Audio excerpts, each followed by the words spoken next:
NBC had a science fiction series on a while back. You probably remember it. It was called Star Trek. Star Trek has inspired generations with its bold visions of the future.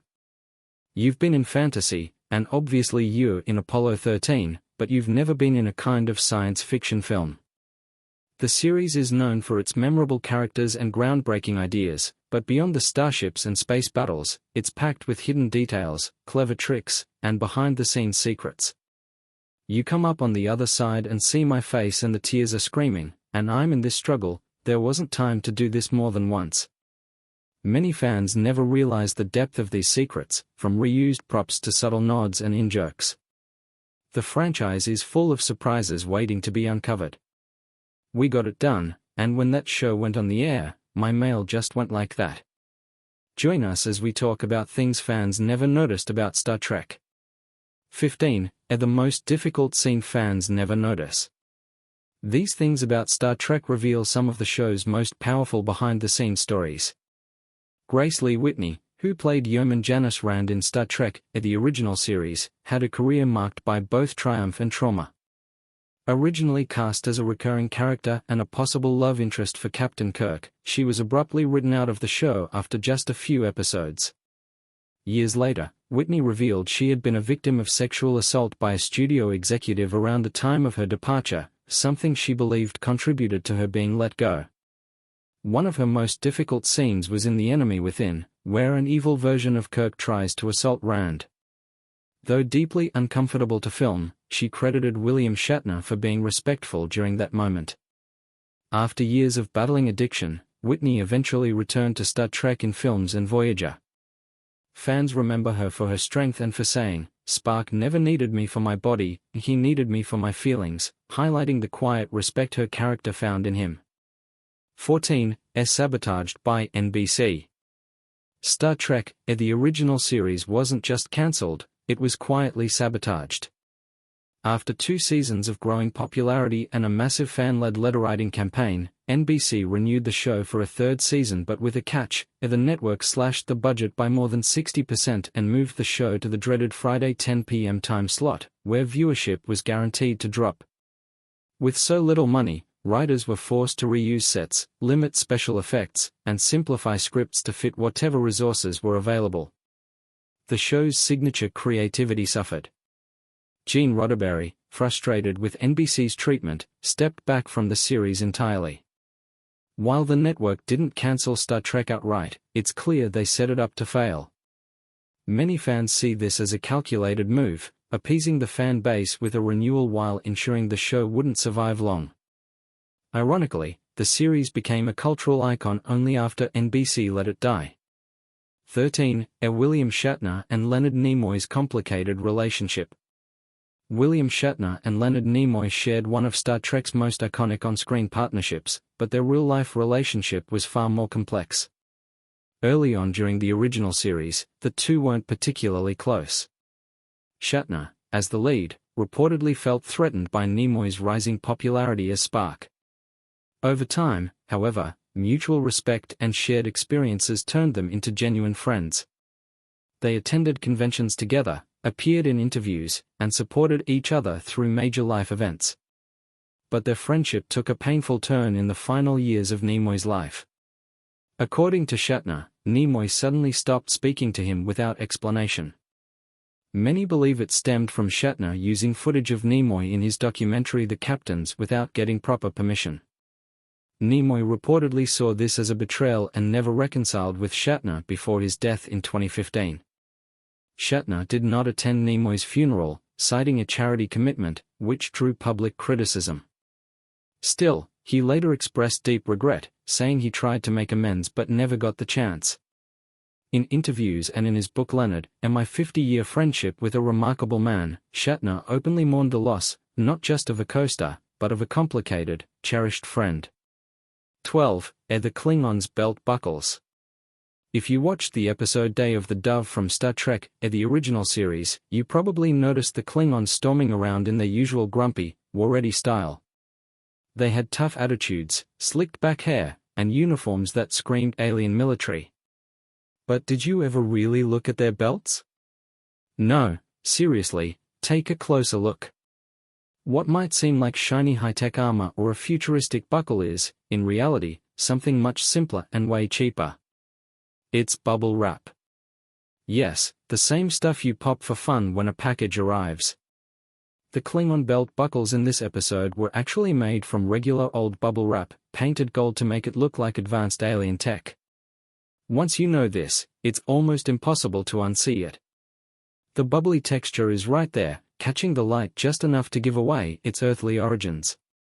The props team, working with a tight budget and even tighter deadlines, had to get really creative, and honestly, it kind of worked. Most fans didn't notice it for decades. This wasn't a one-time slip either. In many episodes, items meant to look futuristic were made from household objects. Star Trek's crew reused costumes, flipped props upside down, or gave them a quick spray of metallic paint to sell the illusion. Isn't that wild?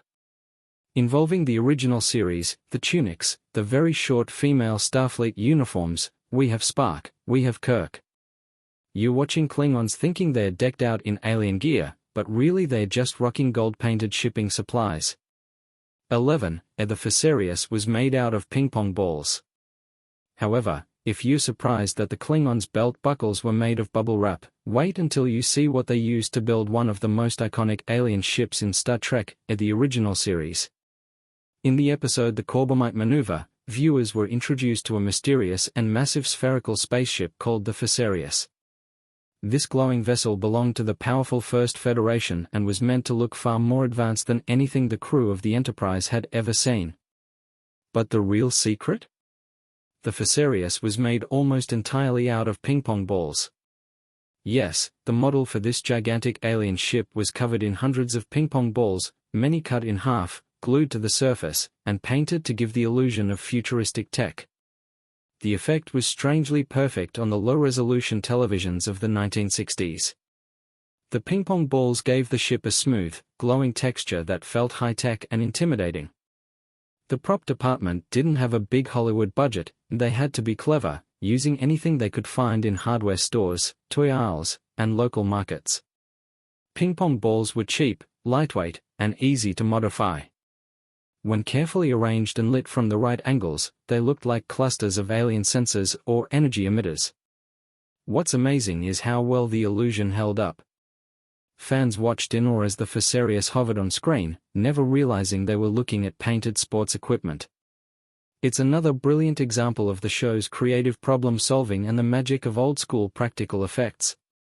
10. Leonard Nimoy introduced the Vulcan salute.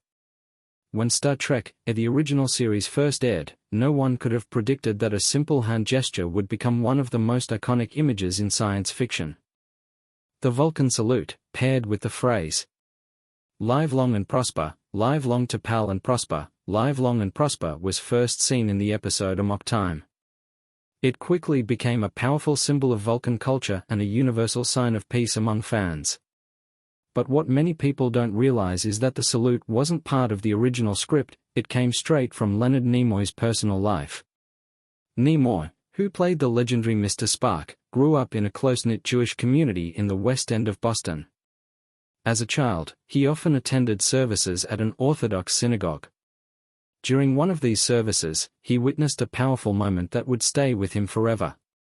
A group of men stood before the congregation chanting a traditional Hebrew blessing, with their hands raised in a unique formation, the fingers split down the middle, forming a shape that would later become the Vulcan salute. Though the tradition was sacred and his father told him not to look, young Leonard peeked. What he saw felt mystical, almost magical. That image stayed with him for decades. Years later, while filming Amok Time, Nimoy felt the Vulcan people needed a distinct greeting, so he suggested the salute from his childhood. The director agreed instantly, and television history was made. The fact that this now universal gesture came from such a personal and spiritual place is something many fans never knew. It wasn't just a sci-fi creation, it was a real blessing handed down through tradition, reimagined in a galaxy far beyond our own. Transporters were introduced because of the budget. Transformers might change shapes in other shows, but in Star Trek, it was the transporter that truly transformed the way science fiction looked, and it all happened because of money. As already mentioned, when the original Star Trek series was made in the 1960s, the budget was tight. The crew had big ideas but very limited ways to bring those ideas to life. Showing spaceships landing on alien worlds every episode would have cost too much and taken too long to film, so the team got creative. Instead of using expensive models and special effects to show a shuttle landing, they came up with something completely new, a machine that could beam people straight from the ship to the planet's surface. The transporter was born, not from futuristic science, but from the need to save time and money. Early scripts called it an energy matter scrambler or converter and described a room-sized machine with strange glass and lights. It didn't look like anything in real life, and that was the point. It had to feel alien, advanced, and believable. The now famous sound and shimmering lights that came with beaming in and out helped make the effect memorable, even magical, for viewers. The very first Star Trek episode ever broadcast, The Man Trap, featured the transporter in action. It was a smart move. By showing the crew using this machine right away, the show could dive into the story without having to explain how they landed on the planet. Gene Roddenberry later said it actually helped the show tell faster, stronger stories. James Doohan will always be remembered as Montgomery Scotty Scott, the brilliant and dependable chief engineer of the Enterprise. He was the one who kept the warp core humming and always managed to beam the crew to safety just in time. But there's something many Star Trek fans have never noticed: Doohan was missing his right middle finger. This wasn't a camera trick or part of the character, it was real. Long before he stepped aboard the Enterprise, James Doohan served in the Royal Canadian Artillery during World War II. On June 6, 1944, he landed on Juno Beach as part of the D-Day invasion. It was one of the most dangerous days of the war, and Doohan showed extraordinary courage. He took out 2 enemy snipers, guided his men through a minefield, and held his position as night fell. Then, in a tragic twist, James was accidentally shot by a fellow Allied soldier. He was hit 6 times, 4 bullets to his leg, 1 to his chest, miraculously stopped by a metal cigarette case, and 1 that tore through his hand. That final shot led to the loss of his right middle finger. Back in Hollywood, James worked hard to hide the injury on screen. He used clever camera angles, kept his hand out of frame, and sometimes wore a skin-colored glove with a prosthetic finger. Still, if you look closely, you can catch glimpses in episodes like The Trouble with Tribbles and The Lights of Zetar. Most people don't watch the opening credits today, but if you go back and carefully look at the beginning of Star Trek, at the original series, there's something a lot of fans missed. Right from the start, there was a quiet little detail in the credits that spoke volumes about what was going on behind the scenes. William Shatner's name was always bigger than Leonard Nimoy's, and not just by chance. It was actually written into a contract. In September 1966, during the production of Season 1, a studio memo stated that Leonard Nimoy's name must appear at only 75% the size of William Shatner's. That's right, there was a rule making sure Shatner's credit would always be larger and more prominent. At the time, Shatner had top billing as the show's lead, and the role of Captain Kirk was meant to be the central figure of the series. But something unexpected happened. Spock, the calm and logical Vulcan played by Nimoy, quickly became a fan favorite. Viewers connected with Spock in ways no one anticipated. As Spock's popularity grew, tensions rose. Shatner reportedly wasn't thrilled with sharing the spotlight, and the credit size rules stayed in place throughout the series. Early episodes listed Shatner under starring William Shatner, while Nimoy's credit read simply Leonard Nimoy as Mr. Spock. Later, also starring was added before Nimoy's name, a small nod to his growing importance, though his name remained smaller on screen. If you thought we were done with recycling capabilities in Star Trek, think again. One of the cleverest examples of prop repurposing shows up in Star Trek, The Next Generation, and it's hidden in plain sight right behind the bar in 10 Forward. Fans will remember Aldebaran whiskey as a rare and mysterious green drink served by Gwynnon and occasionally sipped by Captain Picard himself. It looked exotic and otherworldly, but the truth is a lot less cosmic. That glowing green liquor wasn't brewed in the Aldebaran system, it came from Tennessee. The bottles used on set were actually emptied George Dickel Tennessee Sour Mash whiskey bottles. The production team simply cleaned them out, poured in green-dyed liquid, and added a futuristic label.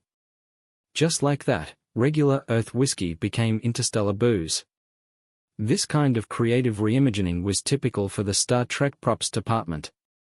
Working under budget and time constraints, the crew got used to transforming everyday objects into sci-fi icons.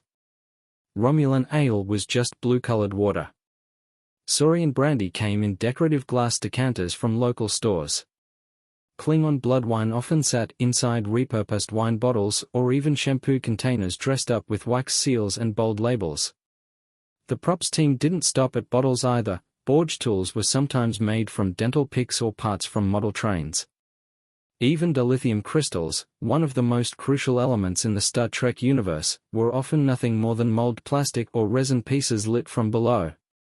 Uniforms in Star Trek, the original series, might all look similar at first glance: color-coded shirts, black pants, and that famous arrowhead badge. But look closer and you'll spot something surprising. Many fans never noticed in the early days of the show that not every Starfleet crew wore the same insignia. The arrowhead, now known as the symbol of Starfleet itself, was once only for the crew of the USS Enterprise. During the 1960s, the idea was that each ship had its own unique badge. The Enterprise had the delta-shaped arrowhead, which became iconic thanks to characters like Kirk, Spock, and McCoy. But if you look at episodes like the Doomsday Machine, you'll see a completely different design worn by Commodore Decker aboard the USS Constellation, a pretzel-like swirl that looks nothing like the Delta. And in the Omega Glory, the crew of the USS Exeter wears a rectangular badge with two horizontal lines. These details were easy to miss, especially on old TVs with low resolution, but they're right there for eagle-eyed viewers. It wasn't until Star Trek: The Motion Picture in 1979 that the arrowhead officially became the universal symbol for all of Starfleet. The story goes that the Enterprise's 5-year mission was so legendary, Starfleet adopted its badge as the standard for everyone. Over time, fans debated the badge differences. Some early comics and books even tried to explain them as department or mission-specific, but the truth is simpler: it was a design choice that changed over time and eventually became canon. Some pipes were labeled GNDN. I'm sure almost none of you have watched the pipes running along the walls of the Enterprise. After all, they're just part of the background. Blink and you'll miss them. But tucked away in the corridors and engineering rooms of Star Trek: The original series is one of the most legendary behind-the-scenes jokes in TV history: the GNDN pipes. If you look closely, you'll notice some of the pipes are labeled GNDN. At first, it sounds technical, like something to do with the ship's systems. But it's not. GNDN stands for Goes Nowhere, Does Nothing. That's right, these pipes weren't connected to anything. They didn't carry air, power, or futuristic plasma. They were just pieces of plastic or tubing attached to the walls to make the set look busy and advanced. In reality, they were totally fake. The production team knew this, of course, and they had a great sense of humor about it. GNDN was a quiet joke among the set designers, a nod to how much of sci-fi is make-believe and movie magic. It became a little reward for anyone observant enough to notice. And it wasn't just the pipes. Many of the props on the show, like the famous Trident scanner used in sickbay, were also just clever designs with no function. The original medical scanner, over time, became a part of Star Trek lore, with GNDN even making appearances in later shows and fan creations. Imagine how much time Star Trek: The Next Generation fans have spent staring at the glowing ship diagram on the bridge, or in engineering, the big sleek display showing every deck of the USS Enterprise D. It looked like a high-tech Master Systems readout, always there in the background lending realism to the scene. But what most fans never realized is that the diagram wasn't just for show. It was also full of hidden surprises. The detailed schematic, called the Master Systems display, was actually a giant printed decal, and the show's design team, led by scenic artist Michael Okuda, had a little too much fun when creating it. Knowing that the TV resolution of the time was too low to reveal tiny details, they filled the ship's decks with Easter eggs, jokes, tributes, and odd little objects. Hidden within the ship layout were things you'd never expect to find on a starship. There was a Porsche, yes, a sports car, tucked away in the lower saucer section. There was also a silhouette of an old airplane, likely a nod to aviation history. Somewhere on the ship's decks, a duck quietly waddled while a mouse scurried nearby. The official Enterprise duck and ship's mouse were just part of the fun. Even more amusing was the tiny Nomad space probe from the original series, placed as a visual homage. And most bizarre of all, a hamster on a treadmill, jokingly presented as the true power source behind the warp core. These clever additions were never meant to be seen on screen, but in HD remasters and close-up photos, fans have spotted them at last. Did you notice that everyone in Star Trek seems to speak perfect English, no matter what planet they are from? From Vulcans and Klingons to Ferengi and Bajorans, alien characters across the galaxy talk to each other without hesitation. It's one of those things that feels normal in the show, until you stop and think about it. The reason within the Star Trek universe is the Universal Translator. This clever piece of technology is built into communicators, comm badges, and ship systems. It instantly translates alien languages in real time, making it possible for people from entirely different worlds to communicate as if they are all speaking the same language. It even adjusts for grammar, tone, and cultural meaning, at least most of the time. This isn't just a throwaway idea. The translator gets mentioned in many episodes across the series. In Deep Space Nine, the Ferengi have trouble without it in Little Green Men. In Enterprise, Hoshi Sato works to develop the early version of the device. And in the Next Generation episode Darmok, we see its limits when it fails to interpret a language built entirely on metaphor and shared experience. Of course, in the real world, the actors were all speaking English for simplicity and to save time and money on production. That's where a bit of suspension of disbelief comes in. The translator is said to manipulate sounds so precisely that each person hears the other in their native language. It's also why their lips match the English words. Star Trek often paints a picture of a future where humanity has moved beyond greed, poverty, and even money itself. Captain Picard famously said in First Contact, "Money doesn't exist in the 24th century." And Captain Kirk once claimed that people in their time work to improve themselves, not for wealth. It sounds perfect, but if you pay close attention, you'll notice that money, or at least some kind of currency, never really disappeared. In the original series, Kirk once told Scotty he'd earned his pay for the week. That line might seem out of place in a world without money. It could have been a figure of speech or just a leftover habit of language, but it hints that things might not be as clear as they seem. Within the Federation, it's true that most basic needs are taken care of. Food, housing, healthcare, and education are free, thanks to replicators and advanced technology. People aren't driven by profit, but by curiosity, learning, and service. It's an inspiring idea. But outside the Federation, or even just off Earth, it's a different story. Federation citizens still use credits for certain things. On Deep Space Nine, characters use credits at Quark's bar or to access holosuites. When dealing with alien species like the Ferengi, who are obsessed with gold-pressed latinum, humans need something to trade. Other species like the Romulans and Klingons also have their own economies, which Star Trek continues to explore in detail.